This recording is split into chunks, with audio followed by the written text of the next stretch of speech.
My name is Jim Al-Khalili, and I'm a professor of physics at the University of Surrey.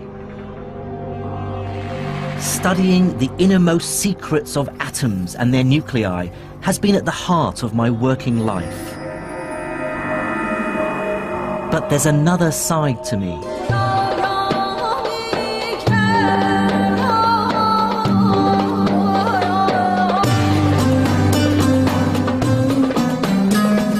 I was born and grew up in Baghdad to an English mother and Iraqi father, but left Iraq with my family in the late 70s when Saddam Hussein came to power.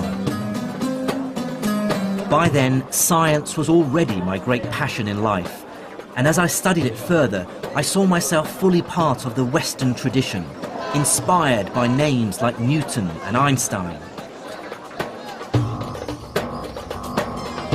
But buried away was this nagging feeling that I was ignoring part of my own scientific heritage. I still remembered my school days in Iraq and being taught of a golden age of Islamic scholarship, that between the 9th and 12th centuries, a great leap in scientific knowledge took place in Baghdad, Damascus, Cairo and Cordoba. So I want to unearth this buried history, to discover its great figures and to assess exactly what their contribution to science really was. Are there medieval Muslim scientists who should be spoken of in the same breath as Galileo or Newton or Einstein? And crucially, what is the relationship between science and Islam?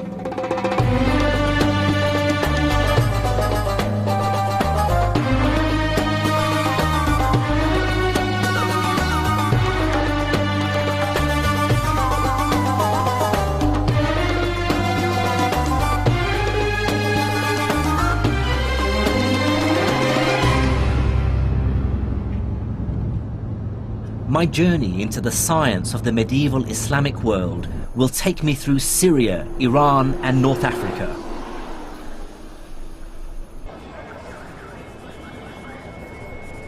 I started in the back streets of the Egyptian capital, Cairo, with the realization that the language of modern science still has many references to its Arabic roots. Take scientific terms like algebra, algorithm, alkali. I instantly recognize these words as Arabic. And these are at the very heart of what science does. There will be no modern mathematics or physics without algebra, no computers without algorithms, and no chemistry without alkalis.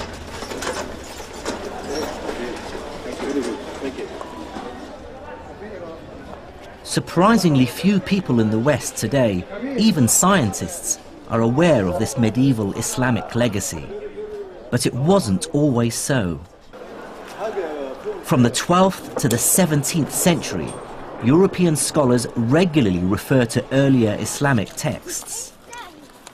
I have here copies of some pages of the book Liber Abaci by the great Italian mathematician Leonardo Pisano, otherwise known as Fibonacci. What's fascinating is that on page 406 is a reference to an older text called Modum Algebra et al-Muqabala, and in the margin is the name Mahomet, which is the Latinized version of the Arabic name Muhammad. The person he's referring to is Muhammad ibn Musa al-Khwarizmi. In fact, Arabic names crop up in many medieval European texts on subjects as varied as map-making, optics and medicine. But I want to start with Al-Khwarizmi because his work touches on a crucial aspect of all our lives today. It's thanks to Al-Khwarizmi that the European world realized that their way of doing arithmetic, which was still essentially based on Roman numerals, was hopelessly inefficient and downright clunky. If I ask you to multiply 123 by 11, you may even be able to do it in your head. The answer is 1,353. but try doing it with Roman numerals. You'd have to multiply CXXIII by XI. It can be done, but trust me, it's not fun. Al-Khawarizmi showed Europeans that there's a better way of doing arithmetic. In his book entitled The Hindu Art of Reckoning, he describes a revolutionary idea. You can represent any number you like with just 10 simple symbols. The idea of using just 10 symbols, the digits from 1 to 9, plus a symbol for 0, to represent all numbers from 1 to infinity, was first developed by Indian mathematicians around the 6th century AD, and I can't overstate its importance. Let me show you. Here are the numbers in Indian Arabic numerals. 1, 2, 3, 4, 5, 6, 7, 8, 9. And here are the numbers we're more familiar with in the West. 1, 2, 3, 4, 5, 6, 7, 8, 9. And you can see the similarity between these numbers, in particular, for instance, the digits 2 and 3. If I tip this sideways, you can see now how they look like numbers 2 and 3. And what's powerful about these digits, this numerical system, is how it's simplified arithmetic calculations.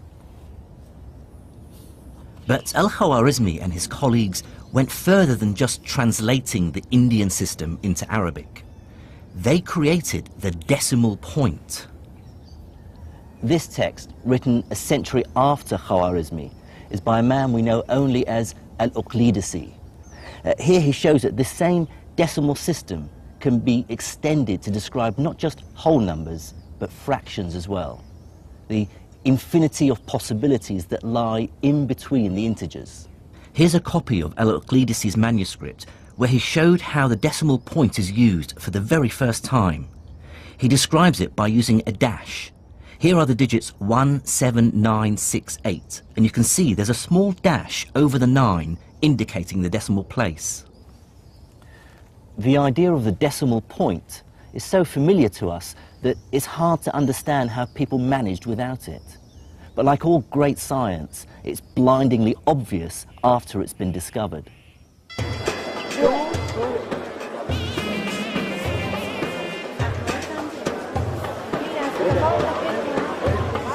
The story of numbers and the decimal point hints that even over 1,000 years ago, science was becoming much more global.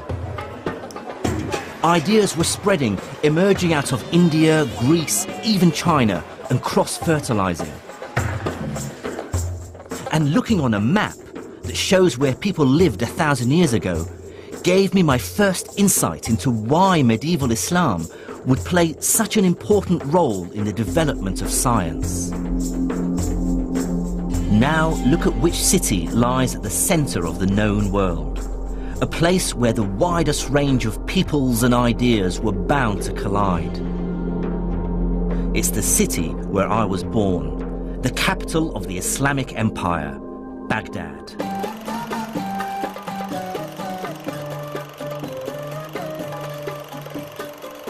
Recent events mean I can no longer visit the city. But these are the home movies of my cousin Faris, filmed in the 1960s. The Baghdad we knew then looked nothing like the bomb-wrecked city it is now. I certainly grew up proud to be associated with one of the world's greatest cities. Baghdad was founded in 762 AD by the Caliph al-Mansur. His aim was to make it the glorious capital of a brand new empire, united by Islam, the rising religion of the time. The Abbasid caliphs had claimed their right to rule by declaring that they were directly related to the Prophet Muhammad, who had founded the new religion over 100 years earlier.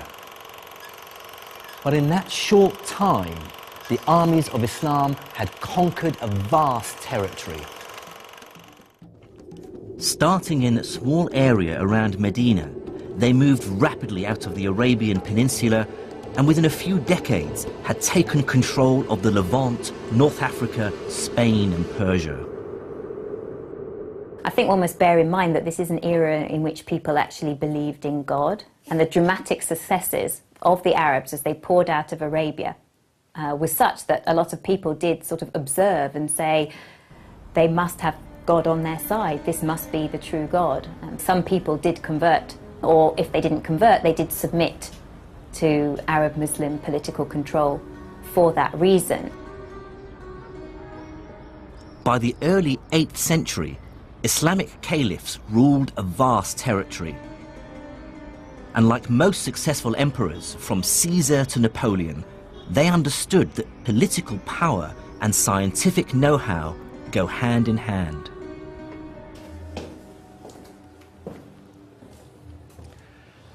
There were many reasons for this. Some were practical. Medical knowledge could save lives. Military technology could win wars. Mathematics could help deal with the increasing complexities of the finances of state. And Islam as a religion also played a pivotal role. The Prophet himself had told believers to seek knowledge wherever they could find it, even if they had to go as far as China. And many Muslims, I'm sure, felt that to study and better understand God's creation was in itself a religious duty. But there were also other less edifying motives at play. To many in the ruling elite of the Islamic Empire, knowledge itself had a self-serving purpose, because possessing it was seen as proof of the new empire's superiority over the rest of the world. But with military and political success, the Islamic caliphs faced an inevitable problem. How do you sensibly govern a hugely diverse population? Although some of the empire had converted to Islam, they were still separated by huge distances and adhered to many different traditions and languages. In the 8th century AD, the empire's leader, the Caliph Abdul Malik, had to find a way of administering this mishmash of languages. Like all the great figures of the Islamic Empire, Abdul Malik lived in a culture without portraiture. All we have are later impressions of what he might have looked like. His solution was sweeping in scale and inadvertently laid the foundations of a scientific renaissance.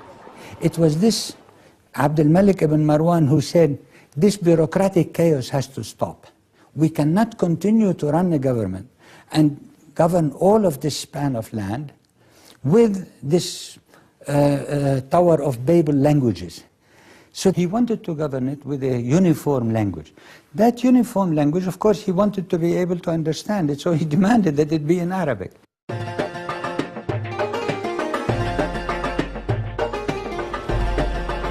But the choice of Arabic as the common language of the empire went beyond administrative convenience. The decision had extra force and persuasiveness because Islam's holy book, the Quran, is in Arabic, and Muslims therefore consider Arabic to be the language of God.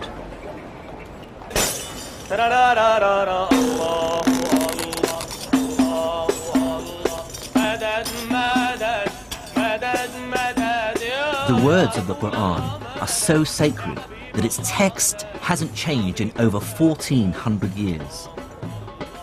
By comparison, English has changed dramatically in just 700 years. To our ears, Chaucer is almost unintelligible, whereas any Quran can be understood by anyone who reads Arabic.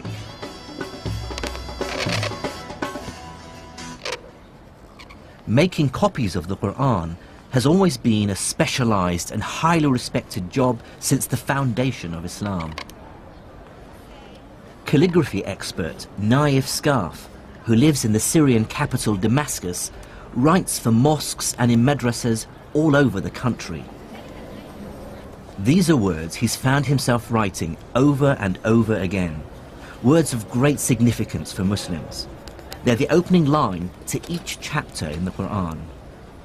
So what it says is Bism Illah Ar-Rahman Ar-Rahim, which means in the name of God, the most gracious and the most merciful. بده يشكل مضبوط الفاعل المفعول بكذا يكون الكتابة صح ولا تفهم المعنى بشكل صحيح. So you're saying the complexity of Arabic calligraphy was enforced on them because of the spread of Islam, because they were worried the meaning of the words in the Quran would be lost if it was read by people who don't speak Arabic. Then they wouldn't, not only would they misinterpret it, they just wouldn't be able to distinguish between different letters. So not only did they add dots on certain letters, they also added other little squiggly lines which changed the sound of vowels. And it was something that they put in place just to ensure that people were able to have the right pronunciation when they read the Quran. The consequences for science were immediate. Scholars from different lands who previously had no way of communicating now had a common language. And it was a language that was specially developed to be precise and unambiguous, which made it ideal for scientific and technical terms.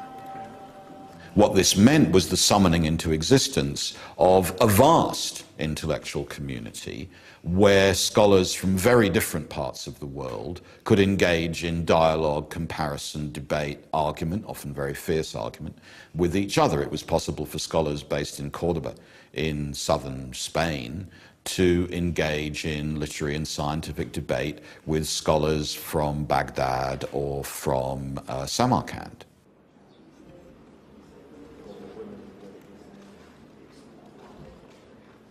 But I can tell you that scholars aren't motivated by the love of knowledge alone.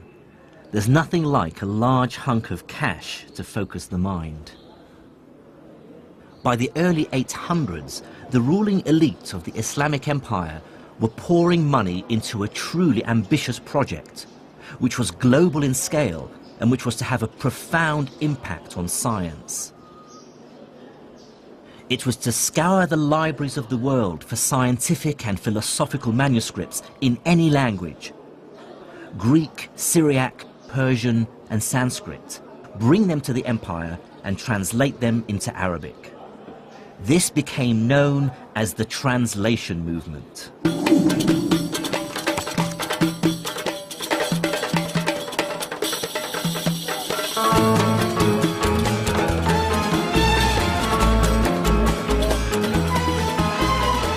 The effort scholars put into finding ancient texts was astonishing. And one key reason for this is that bringing a book to the caliph, which you could add to his library, could be extremely lucrative. The story goes that the Caliph al-Ma'mun was so obsessed that he would send his messengers out of Baghdad far and wide to distant lands just to get hold of books that he didn't possess for the translation movement. And anyone who brought him back a book that he didn't have, he'd repay him its weight in gold. To give some sense of the extent of this activity, sort of between 750 and 950, somebody called An-Nadim, who wrote a list of sort of the intelligentsia of the Abbasid era, lists 70 translators. So it was quite a large cohort of people involved in translation, and obviously he only named the well-known. They could get up to 500 gold dinars a month, which is probably around $24,000, which is a huge sum of money for what they were doing. It was a very, very prestigious, well-paid, well-patronized activity. And motivating this global acquisition of knowledge was a pressing practical concern, one that rarely crosses our minds today. This is the new library at Alexandria in Egypt. But fresh in the memory of many in the empire was the story of the destruction of the original library at Alexandria centuries earlier, and the shocking loss of thousands of years of accumulated knowledge. One of the things that we tend to forget, because we live in an age of massive information storage and perfect communication, more or less, is the ever-present possibility of total loss. That was very, very important for medieval Islamic scholars. They knew extremely well that writings could be forgotten or buried or burnt or destroyed, that cities could pass away. And what we see in Baghdad or Cairo or Samarkand is exactly the gathering together, translation, analysis, accumulation, storage, and preservation of material that they were well aware could be entirely lost forever.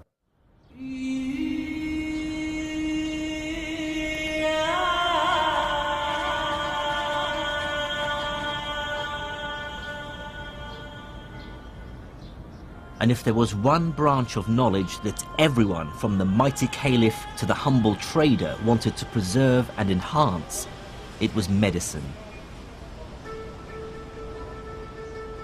These were, after all, times when few lived to old age. Writings from the time remind us that what we might consider a relatively minor infection today could be a death sentence. Religious teachings, then, were not just a source of comfort. They were a constant reminder that we should never give up. In the Hadith, which is the collected sayings of the Prophet Muhammad, it says, "Ma anzala Allahu da'an illa wa anzala lahu dawa'an," which means that God did not send down a disease without also sending down its cure. It's statements like this that lead Muslims, even today, to believe that cures for all diseases are out there somewhere, and that we need to search to find them. To assess how this optimism actually affected Islamic medicine, I met up with Dr. Peter Porman in the Syrian capital Damascus. He's a leading expert on Islamic medicine who spends much of his time researching here in the Middle East. What people don't realize is that the history of Islamic medicine is really the history of our medicine, because our medicine, the university medicine we used until the 19th century, it was based to a large extent on all this work of these Islamic physicians. Islamic medicine built extensively on the foundations laid by the ancient Greeks. The most highly prized and among the first to be translated into Arabic were the medical manuscripts of the 3rd century Greek physician Galen. Galen believed that a healthy body was one in balance, a balance of 4 types of fluids called humours, which circulate through the body, and any one of which, if out of balance, would cause illness and a change of temperament. The 4 humours were yellow bile, which, if in excess, would cause the patient to become bilious or bad-tempered and nauseous. Blood, too much of which would cause the patient to become sanguine or cheerful and flushed. Black bile, which in excess would cause the patient to become lethargic, melancholic, even depressed. And phlegm, which in excess would cause the patient to become phlegmatic or apathetic and emotionally detached. Galen argued that illnesses are caused by an imbalance in one of the humours, and so the cure lies in draining the body of some of that humour. And so he recommended techniques like cutting to induce bleeding or using emetics to induce vomiting. But Islamic doctors were acutely aware that Galen and Greek medicine were only one source of medical knowledge. There were other traditions of medicine that they were equally keen to incorporate into their understanding of how the body functioned. Medieval Arabic texts refer to wise women, folk healers who provided medical drugs. This tradition continues today, as I found when I came across one for myself in the back streets of Hammamat in Tunisia. This is Arafat Nabil. She's been running her shop selling medicinal herbs and spices for over 20 years. She believes that her remedies can cure a wide range of medical ailments. مثلا هذه عشبة نعم. اسمها شيح تنحى الدود من البطن وتنحي جميع الأوجاع الداخلية. بعد من الزرنيخ ينحي الثعلبة وبعشبة هذه اللي تراها انت تويكا تنحي تقولوا البرص. اوكي. مثال هذوما مثلا كما هذه وهذه للصرع والجنون. صرع يحطها ويحط شويه في المخده نتاعو ما عادش بك يشدوا الكريز هذاك. وفي يعني مثلا من العصر اليوناني اقدم منها ما تستعمل ولا لو والله اجي نقول لك كل ما هو قديم في الاعشاب انا نتبعه. فهمتني؟ باش نزيد معلومات. In the back streets of Tunisia, this knowledge is still being used. But medieval Islamic doctors were also aware of other traditions of medicine from China and India.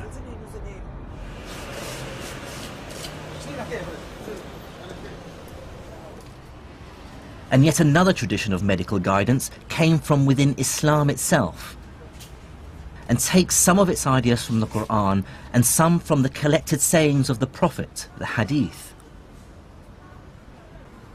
In a bookshop in Monastir in Tunisia, I found a copy of a very popular book, available right across the Islamic world. This book is called The Prophet's Medicine, and see how old it is. The author was born between 691 and 751 Hijri, which places him in the 14th century. Here's an interesting bit where it deals with the plague. فَإِذَا سَمَعْتُمْ بِهِ بِأَرْضٍ فَلَا تَدْخُلُوا عَلَيْهِ وَإِذَا وَقَعَ بِأَرْضٍ وَأَنْتُمْ بِهَا فَلَا تَخْرُجُوا مِنْهَا فِرَارًا مِنْهُ. It says, if you come across a land where the plague has come down, then do not enter that land. And if the plague comes down onto your land and you're there, then do not leave your homes in the hope of escaping it. So it sort of makes a lot of sense. But here's quite an amusing part. It deals with epilepsy. And it says that the Greeks, or Galen, believed that epilepsy originated in the brain. So, however, they were ignorant. They didn't realize the true cause of epilepsy, which is the possession of the body by evil spirits. And it talks about the cure for epilepsy being exorcism. Hardly scientific. But Islam's most tangible contribution to medicine is less in its specific remedies and more in its overarching philosophy.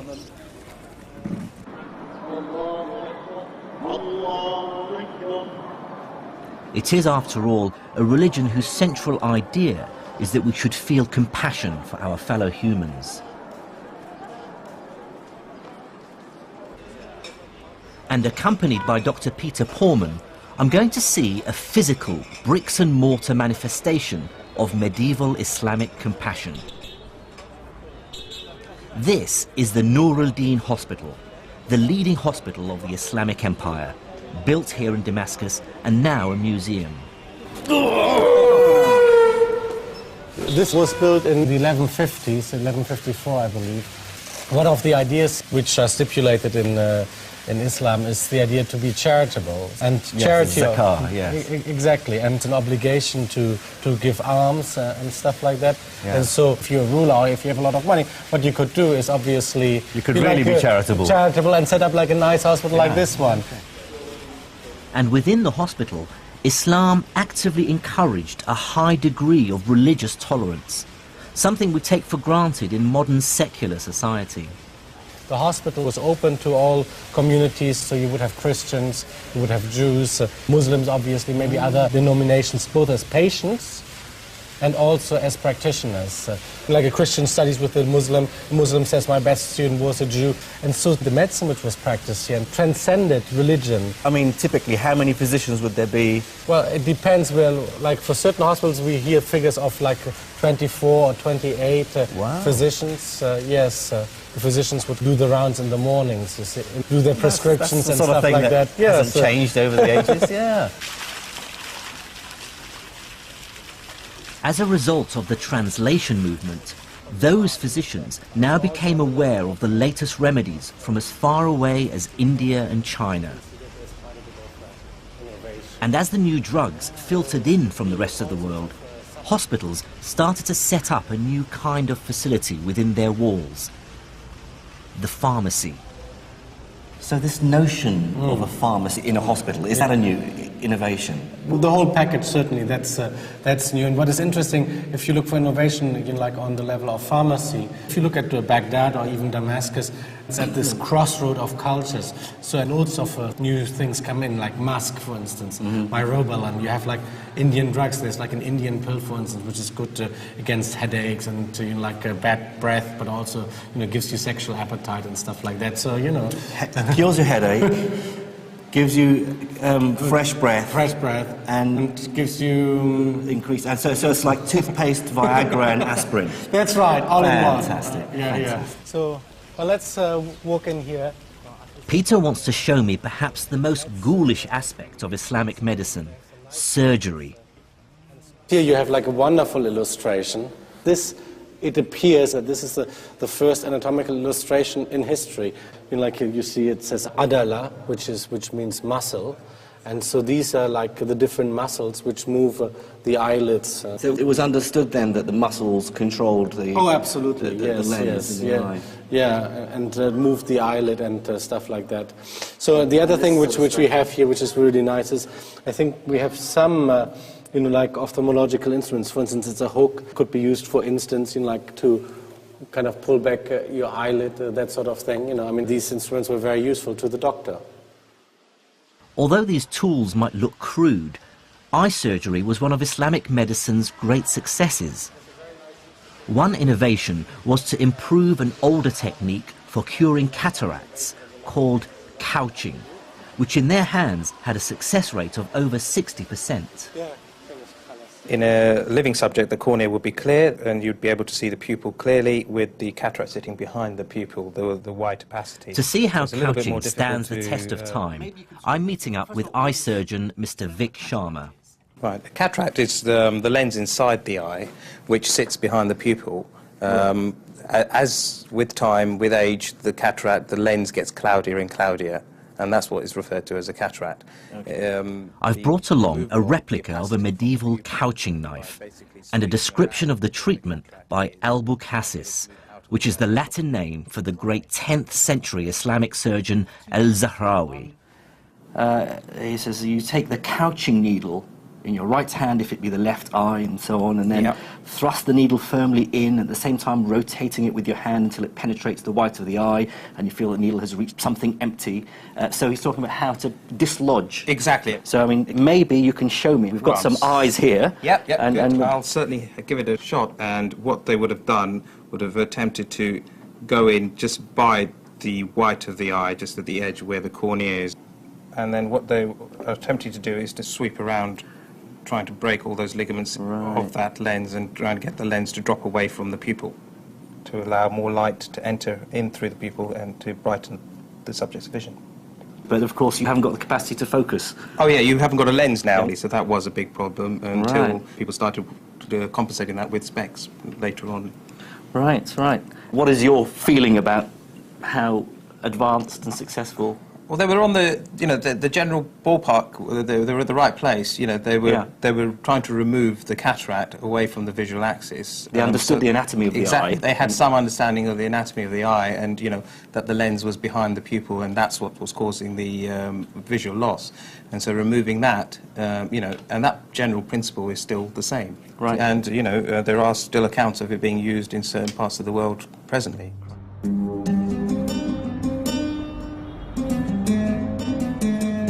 Looking back at medieval Islamic medicine with modern scientific eyes is frustrating. They take as true many things we know to be nonsense. But on the other hand, their desire to deal with this vast subject logically and systematically is admirable and truly marks a break with the past.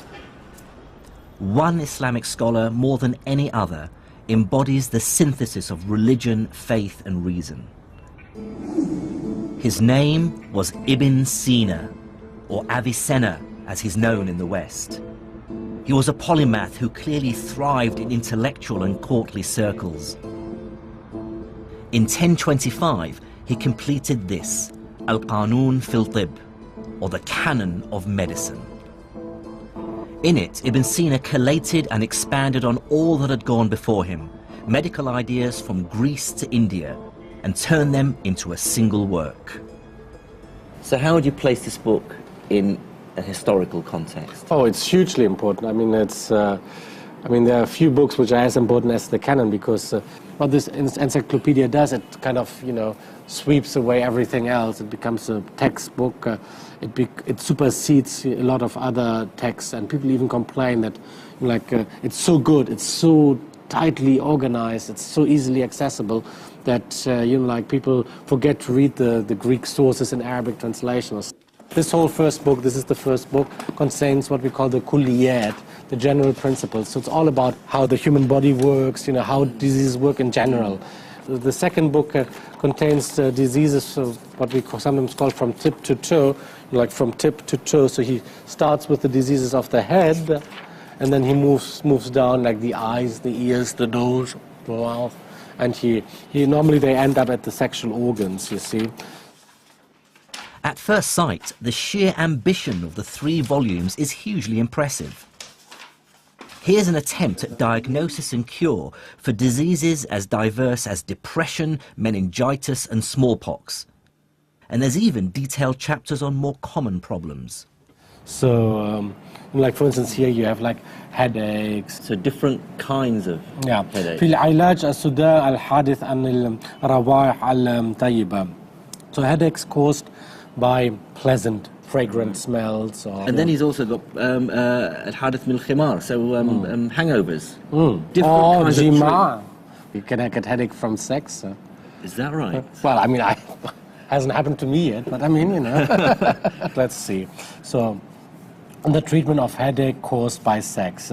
ويجب لمن يعتريه ذلك عقب الجماع وبامتلاء أن يبدأ بالفast. So if somebody has or is befallen by, suffers from a headache after sex, and he also has a repletion, so he has too many superfluities or something like that, so يجب أن يبدأ بالفast. One has to first resort to venesection or bloodletting. ثم بالإسهال, and then you should use purging. إن وجب كل واحد منهما.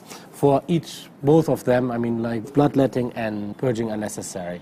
A lot of the stuff in here sounds like nonsense, of course, because this is not modern medicine. No, it's not. So how long was this taken seriously?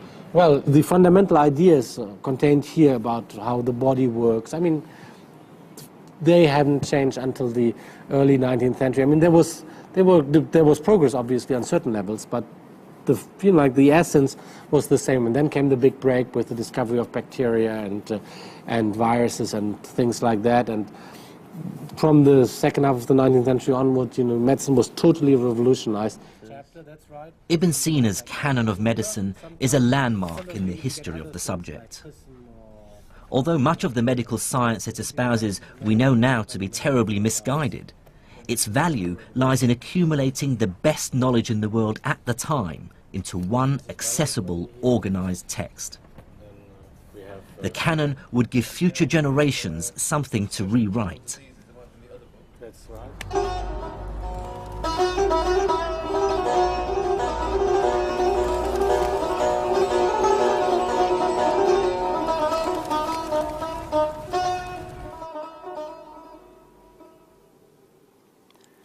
Cataloguing the world's medical knowledge has clear and obvious benefits. But the Islamic Empire's obsession to uncover the knowledge of the ancients went beyond practical matters like medicine. Many, like the Caliph Al-Ma'mun, believed that the people of antiquity possessed dark, even magical powers. And what's more, new evidence is coming to light to show just how hard Islamic scientists worked to rediscover them.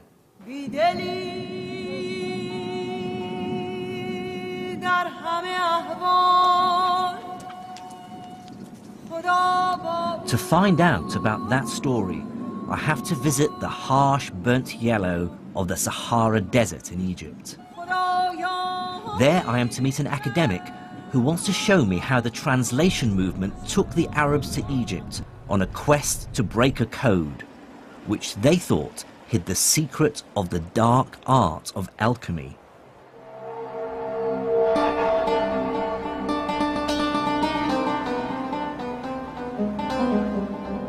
This is Saqqara, a necropolis or graveyard of the ancient pharaohs. Over a 10-acre site, it's a collection of burial chambers and step pyramids that were built in the 3rd millennium before Christ. These are said to be among the oldest stone buildings in the world. Mind the step here? Archaeologist Dr. Okasha Al-Dali is my guide. He was about to reveal the most astonishing story of my journey so far.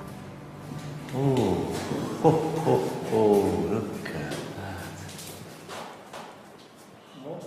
Like most people, I believed that Egyptian hieroglyphs had remained completely undeciphered until the 19th century. Then came the chance discovery of the famous Rosetta Stone. This stone had the same inscription written in both hieroglyphs and Greek.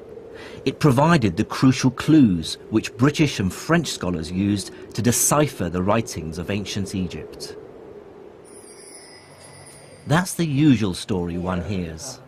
But Dr. Al-Dali has made a discovery that dramatically alters it.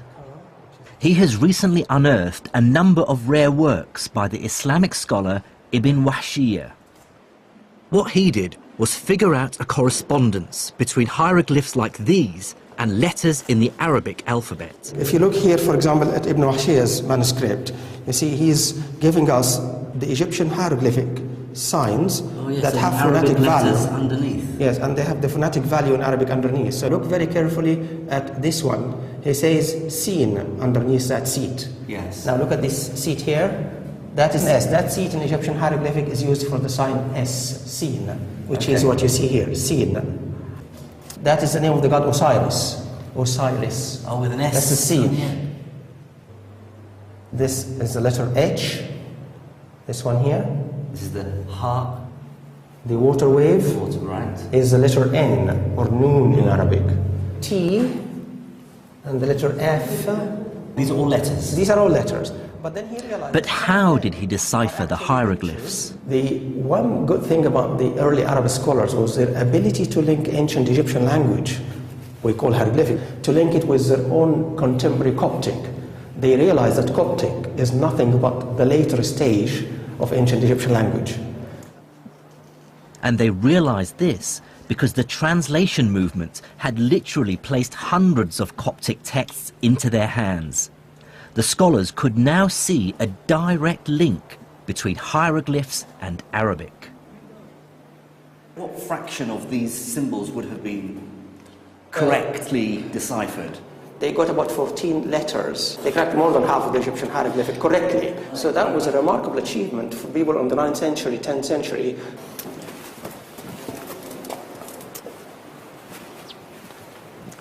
Well, that's probably the biggest revelation for me so far on my travels, that Egyptology didn't begin in the 19th century. Yet again, it seems that Islamic scholars actually cracked hieroglyphics, and they cracked it for strange reasons. They cracked it because they were interested in astrology and alchemy. But here is another example of this amazing translation movement. They weren't just translating Greek and Indian and Persian texts, they were translating Egyptian hieroglyphics as well. Absolutely incredible. Unfortunately for the Caliph Al-Ma'mun, the hieroglyphs contained no alchemical secrets. But what this story reveals to me is the insatiable curiosity Islamic scholars had about the world. They were desperate to absorb knowledge from all cultures purely on merit, with no qualms about the places or religions from which it came. Most intellectual traditions, including, if I may say so, our own, tend to work very hard to keep everybody else out. Whereas here we have an example of an enterprise which is desperate, curious, to turn itself into a net importer of intellectual product. And that's a very important lesson for the history of the sciences. I was soon to see just how dramatically this fueled scientific innovation. But it's worth remembering that the translation movement wasn't just about science and medicine. As the capital Baghdad sat in the center of a vast, successful empire, it became home to an extraordinary flourishing of all kinds of culture.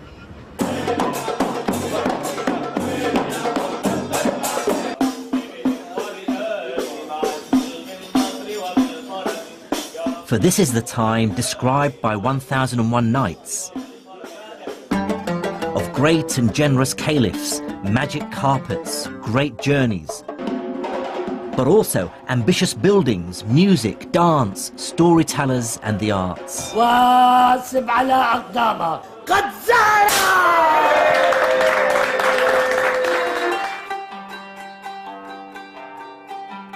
Baghdad was such a cultured and vibrant city that one traveller of the time wrote, "There is none more learned than their scholars, more cogent than their theologians, more poetic than their poets, or more reckless than their rakes."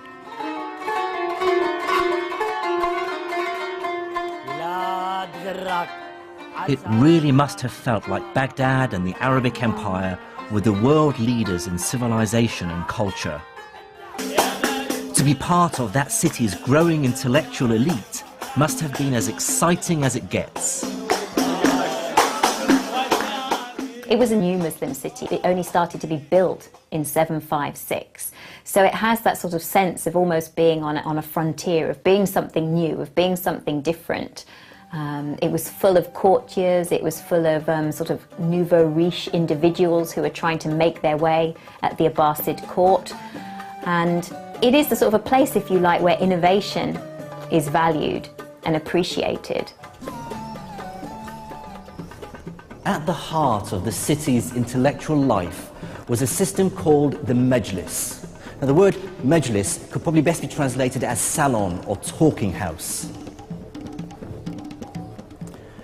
In 9th century Baghdad, what this meant was that the city's elite, the caliph, his courtiers, generals, and the aristocracy, would hold regular meetings, you might call them seminars or discussions, during which the city's cleverest men, the philosophers, theologians, astronomers, and logicians, would gather to discuss and debate their ideas.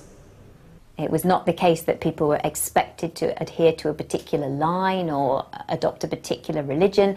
They were allowed to express their own sentiments and their own views very freely. The point was that they should do so in elegant Arabic and a good logical reasoning.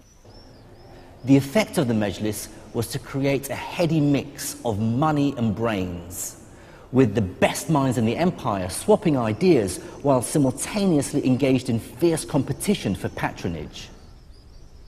It's at this point my investigation into the first wave of Islamic science returns me to the man we first met at the beginning of this story in the back streets of Cairo, the great mathematician who brought the West the decimal system. Out of the very heart of this intellectual whirlwind came Al-Khwarizmi, mathematician, astronomer, courtier, and favourite of the Caliph Al-Ma'mun. He was a product of his age, an immigré from eastern Persia into Baghdad, surrounded by books, well-versed in learning from Greece, Persia, India, and China, and fearless in his thinking. Al-Khwarizmi brought together two very different mathematical traditions and synthesized them into something new. The capacity to have on your desk simultaneously two very different kinds of mathematics presses on models of what counts as calculation, what counts as measurement, and I think accelerates the process of intellectual change. The first of these traditions came from the Greek-speaking world. Greek mathematics dealt mainly with geometry, the science of shapes like triangles, circles, and polygons, and how to calculate area and volume. The other great mathematical tradition Al-Khwarizmi inherited came from India. They'd invented the 10-symbol decimal system, which made calculating much simpler. Thanks to the translation movement, Al-Khwarizmi was in the astonishingly lucky position of having access to both Greek and Indian mathematical traditions. He was able to combine geometrical intuition with arithmetic precision, Greek pictures and Indian symbols, inspiring a new form of mathematical thinking that today we call algebra. As a physicist, I've spent much of my life doing algebra, and I can't overstate its importance in science. But it is a strange idea. I remember being perplexed when my math teacher first started talking about mathematics not using numbers, but with symbols like X and Y. It's an incredibly liberating idea because it allows you to solve problems without getting bogged down in messy numerical calculations. So we have here this priceless manuscript, Kitab Al-Khwarizmi, Al-Khwarizmi's book, and Professor Ian Stewart has studied algebra for much of his working life. Together, we looked at an early copy of the book in which the idea really took form. I see here, although it's written sort of in the margin, the title of the book, Al-Jabr wal-Muqabala. So that's the first time the word Al-Jabr appears. Algebra. Algebra, that's where our word algebra comes from. Now, what I found very early on is that he said, I discovered that people require three kinds of numbers, judur wa amwal wa adad, so roots, squares and numbers. So what is he trying to do here? This is what we would now call x and x squared. This is quadratic equations. This really is algebra. So he's setting you up for a book about how to solve equations by algebraic methods. Okay, now quadratic equations I thought were around and being solved long before Khwarizmi, back to Babylonian times. So, you know, what's the big deal about this book? It's the point of view. He treats root and square as if they're objects in their own right. They're not just some number that we're trying to find out. They're a process you apply. What Al-Khwarizmi is thinking of is square means take the root and multiply by itself. And that recipe is true whatever the root might be. If it's 5, it's 5 times 5, it's 25. If it's 3, it's 3 times 3. He's giving you a general recipe, now called an algorithm, after him. The algorithm comes from... It comes from... It's another word that comes from Al-Khwarizmi, yes. Now, he talks about this procedure here on the next page. You take the number multiplying the root, and then you halve it, and then you multiply it by itself. Then you add it to the other number and take the square root. That's the algorithm, is it? That's right, and this is where you see the difference, because previous writers on the subject would have said things like, take half of 10, which is 5, square that, which is 25, and then they do another problem, take half of 12, which is 6, square that, which is 36, and they'd run you through this same process over and over again with different numbers, and it would be up to you to infer how to do it on the next problem. But he doesn't do that. He doesn't do that. He says, take half the root. Whatever the root is, take half the root. So half the root is actually an object. If the root is an object, half the root is an object. So you don't have to have in your mind what that root stands for. You can forget about what it stands for. When you come to square it, you just know, okay, I should square this thing. I don't care what the thing is. So you abandon temporarily this link with specific numbers, manipulate the new objects according to the rules that his book is explaining, and then the numbers that these objects represent in your particular problem will miraculously appear at the end, and you'll end up with x equals 3, or whatever it is. So how revolutionary do you regard Al-Khwarizmi's work? He made it possible for algebra to exist as a subject in its own right, rather than as a technique for finding numbers. The least interesting bit of an algebraic calculation is when you get to the end and discover that x equals 3. It's the route you take to get there. But if it was a special route for each problem and a different route for each problem, that wouldn't be interesting either. It would just be a big mess. There's this beautiful general series of principles, and if you understand those, then you really understand algebra.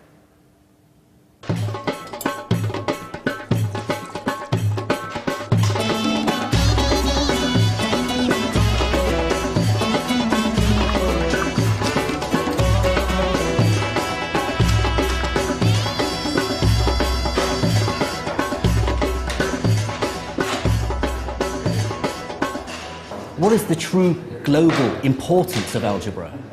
It's been used throughout the ages to solve all sorts of problems. Let the mass of the cannonball be m. Let the distance it has to travel be d. Use algebra to work out the optimum angle you have to point your cannon. That sort of knowledge wins wars.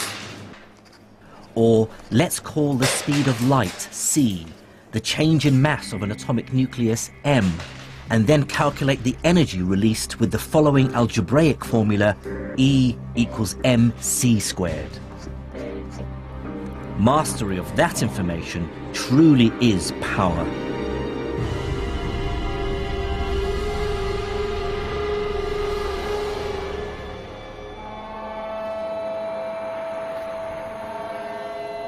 Algebra has helped create the modern world. Our science is unimaginable without it. It sums up so much that was remarkable about medieval Islamic science, taking ideas from Greece and India, combining and enhancing them. Similarly, modern medicine owes a considerable debt to the work of the Islamic physicians. But I think the real story of what happened to science in the Islamic world in the 8th and 9th centuries tells us more than any single discovery. What it really tells us is about the universal truth of science itself. I believe that the first great achievement of the medieval Islamic scientists was to prove that science isn't Islamic, or Hindu, or Hellenistic, or Jewish, Buddhist, or Christian. It cannot be claimed by any one culture. Before Islam, science was spread across the world.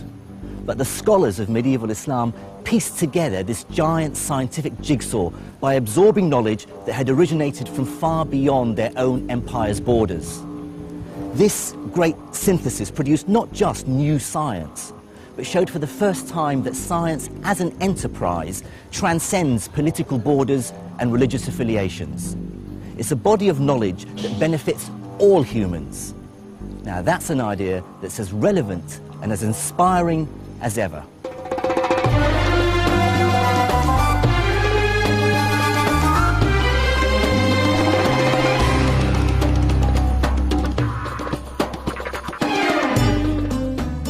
In the next episode, I investigate how one of the most important ideas in the world arose in the Islamic Empire.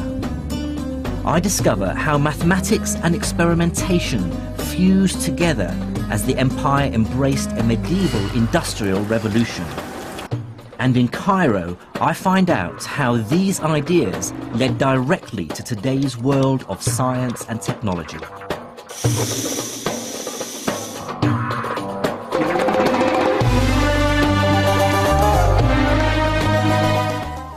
And that next episode of Science in Islam is here on BBC 4 at 9 next Monday.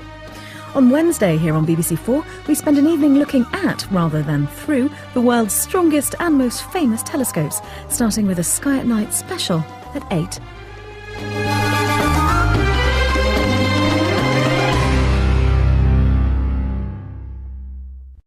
By the Caliph al-Mansur. His aim was to make it the glorious capital of a brand new empire, united by Islam, the rising religion of the time. The Abbasid caliphs had claimed their right to rule by declaring that they were directly related to the Prophet Muhammad, who had founded the new religion over 100 years earlier. But in that short time, the armies of Islam had conquered a vast territory. Starting in a small area around Medina, they moved rapidly out of the Arabian Peninsula and within a few decades had taken control of the Levant, North Africa, Spain and Persia. I think one must bear in mind that this is an era in which people actually believed in God, and the dramatic successes of the Arabs as they poured out of Arabia was such that a lot of people did sort of observe and say they must have God on their side, this must be the true God. Some people did convert, or if they didn't convert, they did submit to Arab-Muslim political control for that reason. By the early 8th century, Islamic caliphs ruled a vast territory. And like most successful emperors, from Caesar to Napoleon, they understood that political power and scientific know-how go hand in hand.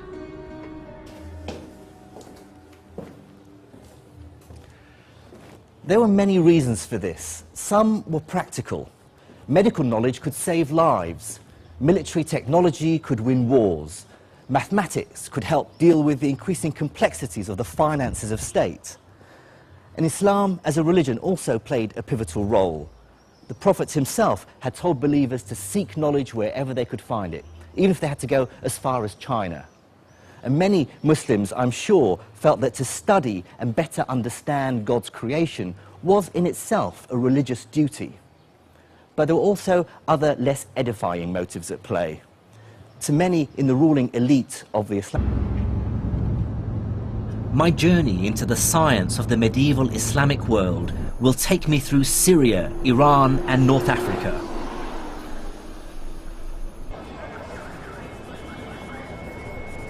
I started in the back streets of the Egyptian capital, Cairo, with the realization that the language of modern science still has many references to its Arabic roots. Take scientific terms like algebra, algorithm, alkali. I instantly recognize these words as Arabic. And these are at the very heart of what science does. There will be no modern mathematics or physics without algebra, no computers without algorithms, and no chemistry without alkalis.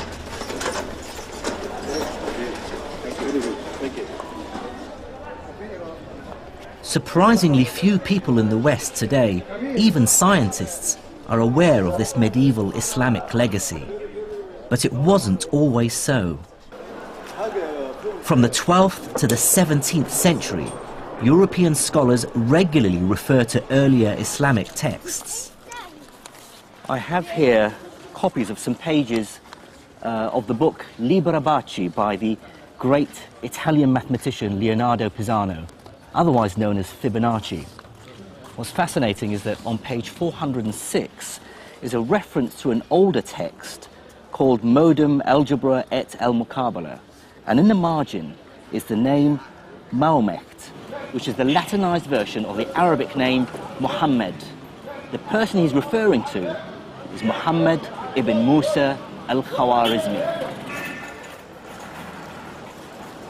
In fact, Arabic names crop up in many medieval European texts on subjects as varied as map-making, optics, and medicine. But I want to start with al-Khwarizmi because his work touches on a crucial aspect of all our lives today. And we know only as al-Uqlidasi. Here he shows that this same decimal system can be extended to describe not just whole numbers, but fractions as well. The infinity of possibilities that lie in between the integers. Here's a copy of al-Uqlidasi's manuscript where he showed how the decimal point is used for the very first time. He describes it by using a dash. Here are the digits 1, 7, 9, 6, 8, and you can see there's a small dash over the 9 indicating the decimal place. The idea of the decimal point is so familiar to us that it's hard to understand how people managed without it. But like all great science, it's blindingly obvious after it's been discovered.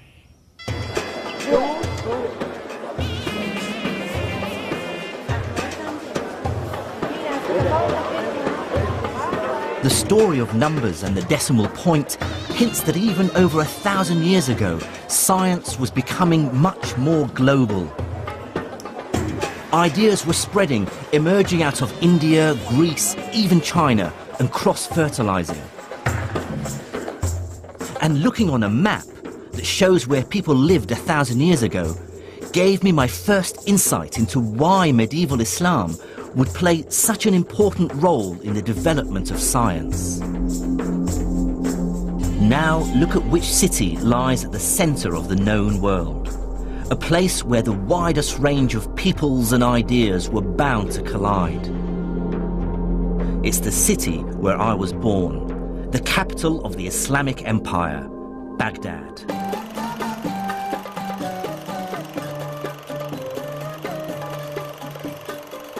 Recent events mean I can no longer visit the city, but these are the home movies of my cousin Faris, filmed in the 1960s.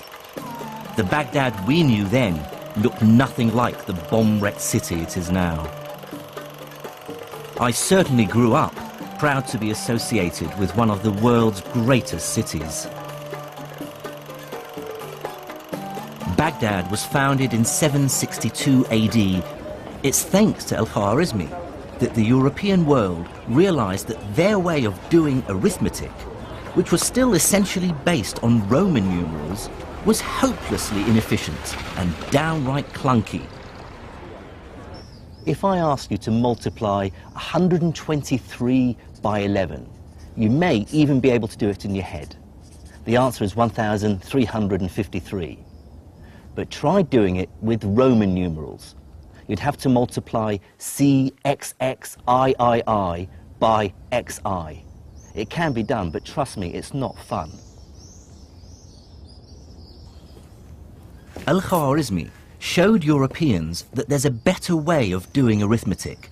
In his book entitled The Hindu Art of Reckoning, he describes a revolutionary idea. You can represent any number you like with just 10 simple symbols. The idea of using just 10 symbols, the digits from 1 to 9, plus a symbol for 0, to represent all numbers from 1 to infinity, was first developed by Indian mathematicians around the 6th century AD, and I can't overstate its importance. Let me show you. Here are the numbers in Indian Arabic numerals. 1, 2, 3, 4, 5, 6, 7, 8, 9. And here are the numbers we're more familiar with in the West. 1, 2, 3, 4, 5, 6, 7, 8, 9. And you can see the similarity between these numbers, in particular, for instance, the digits 2 and 3. If I tip this sideways, you can see now how they look like numbers 2 and 3.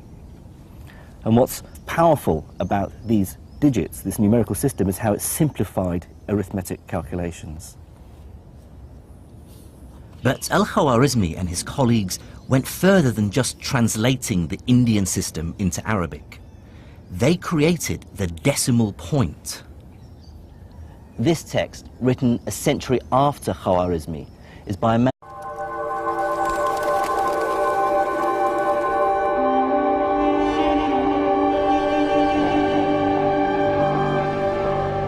My name is Jim Al-Khalili, and I'm a professor of physics at the University of Surrey.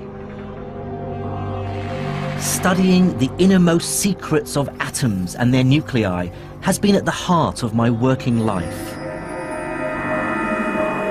But there's another side to me.